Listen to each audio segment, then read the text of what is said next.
We're watching big tech results, both Microsoft and Alphabet reporting moments ago. Joining us now, Ted Mortonson, Baird Technology Desk Sector Strategist. Ted, let's start with Alphabet here. The initial reaction, Ted, investors seem a bit disappointed. They got the stock down about 4% in the after hours. Give me your response, Ted. What'd you make of the print? Well, first of all, these are essentially for both Microsoft and Google somewhat inline expectations. And I think the amount of run that a lot of these stocks have had since November really pointed that a lot of these names, especially the cloud titans, had to see a top line beat. So if you look at Google, for example, search basically came in line. People were looking for, I think, a little bit better than that. The positive, I think, is GCP, where they returned to growth at about a 25% clip versus a disappointing report last quarter. When we look at the ad sales number, which seems to be also maybe a little bit of a source of disappointment, what were you expecting on the ad front? I mean, I was seeing a lot of positive chatter about relatively strong spending there. We were roughly pretty close to the street at a total advertising of 65.8. Again, the street was looking for a little bit better. It's still a relatively solid result. And if you look at search at 48 billion, that really came in line. And that's where, from a longer term perspective, people are really focused on this move to generative AI in relationship to not only some of the private companies that are 2 or 3 years out, but also Microsoft moving with the generative AI place into search. So that seems to be a very big focus longer term for the street, where Google has had basically a monopoly on search. With generative AI, you've got different players at least trying to dethrone them in some way. Yeah, I mean, I'm interested to get your take on that, Ted. I was talking to Julie about that as well, just how you think about AI and how it could very well potentially upend, kind of redefine Google's bread and butter, which is search. It will over the next 2 to 3 years, but this is nothing instantaneous. And I think when we see the Meta results and the Google results, they're still of the most two dominant players in advertising. They will be for the next quarters to come. Obviously, Microsoft with their investment with OpenAI, the search landscape will change. There's some private companies like Perplexity that has gotten some good press lately. Over time, you may see additional competition. There's others that also could move into this group, like even an Apple or an Amazon or a TikTok, as they get scale on that data layer. Ted, I'm looking also at YouTube revenue here. It looks like rising to 9.2 million in the fourth quarter from about, call it a little under 8 million a year earlier. It's sort of a fascinating asset for Google. Where do you think they develop it from here? Does AI feed into that? And at some point, do we see a Google that separates YouTube? That's a really good question. I don't think anybody really knows at this point, but the 9.2 is a very solid result. Obviously, I think Google TV is taking share from some other players, whether it be direct TV streaming, et cetera. It's a good offering. It's tied to the Google infrastructure, and quite frankly, from a technology standpoint, it works extremely well. So, but as they gain subs and add content and gain that data, it is an arrow in their quiver, quite frankly, on growth that cannot be underestimated. Ted, final question about Alphabet. It had a nice run into this print, Ted, I think in part because there was kind of this general optimism, Ted, about the advertising environment in 2024. Do you share that optimism about the ad market?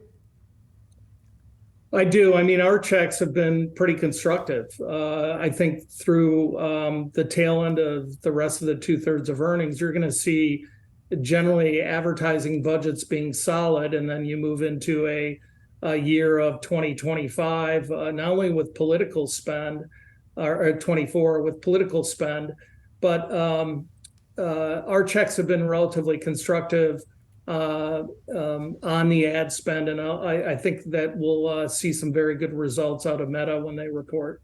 Interesting. All right, let's turn it on over to Microsoft for a moment here. And it looks like, by the way, the shares have actually turned higher in after-hours trading, I believe, after an initial kind of dip here. The company, as far as we could tell, beating on most of the metrics here. And also, as I kind of pointed out a little bit tongue-in-cheek, Satya Nadella, the CEO, saying AI 3 times in his sentence in the release here. The share is actually little change right now. So let's call it bouncing between gains and losses. So what's your sort of high-level takeaway here when we look at Microsoft? Well, if you look at most of their results, are in line. I think the standout is the Azure growth. They don't break in. They're hosting essentially all the OpenAI infrastructure. So a 28% constant currency when they guided to 26 to 27 is pretty powerful. And as you look at their, and this is why we have to listen to the call and also the guide, the street's very, very focused on how Satya and the team monetize generative AI from an ASP perspective.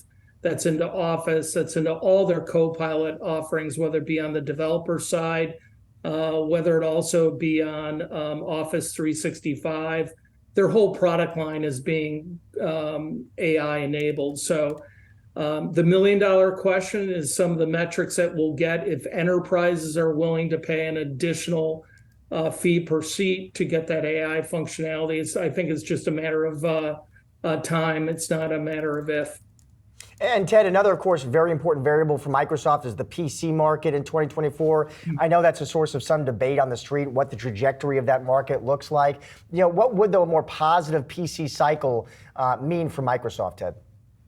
Well, listen, we're going into when you put the Gen AI infrastructure into place, and we're doing it right now. I mean, you looked at results like last night with SMCI, just absolutely annihilating the number on servers. But as you go forward, we're going to have to upgrade not only handsets but the PC, and we're going to start hearing this term of generative IoT devices, and that essentially in the 25-26 timeframe, you're going to have to see most of PCs being upgraded to have Gen AI functionality. And what that means is you're going to have a combination of GPUs, CPUs, and other accelerators on that next generation PC, where that actual what's called smaller language models, or SLMs, will execute, and they'll execute on the device. So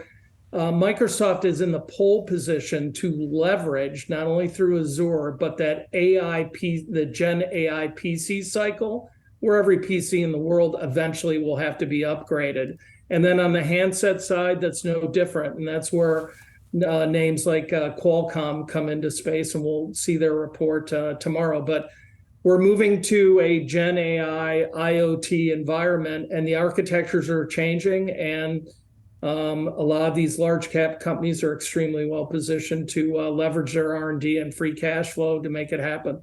And Ted, I'll get you out of here on this. Final question about Microsoft is that gaming business. And I know, Ted, relatively smaller part of the overall business, but of course, Satya Nadella made that big acquisition for Activision. How excited, Ted, do you think, Microsoft investors listening right now should be about that gaming business?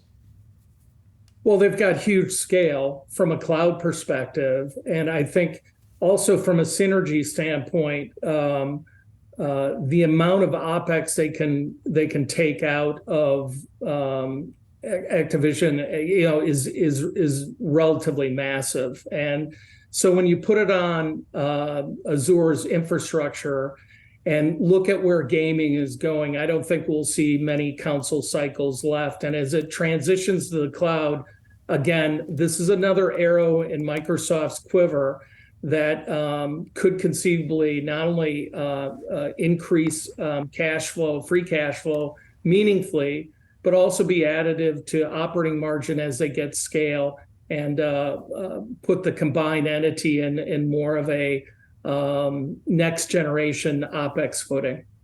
Ted Mortonson, thank you so much for that quick reaction there to those big earnings. Appreciate it. All right, thank you.